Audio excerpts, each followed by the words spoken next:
Nanti kalau di Ramadan ini perbanyak membaca Allahumma innaka afuwun karim tuhibbul afwa fa'fu anna. Jangan banyak membaca istighfar. Banyak mengaji dan membaca Allahumma innaka afuwun. Karena al-afu itu menghapus dosa, bukan menutup. Kalau istighfar itu menutup dosa. Jadi dosa yang ada itu ditutup. Kayak tip X menutup. Tulisannya nampak tapi tidak terhapus. Nanti dari kemudian itu akan diperlihatkan. Tapi kalau kita baca Allahumma innaka afuwun itu menghapus. Nanti dari kemudian tidak ada kelihatan.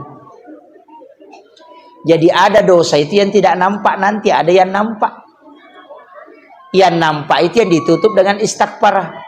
Yang tidak nampak itu yang dihapus. Nah, penghapus dosa itu ada dua. Yang pertama istighfar, yang kedua bacaan istighfar itu juga ada di salat toh.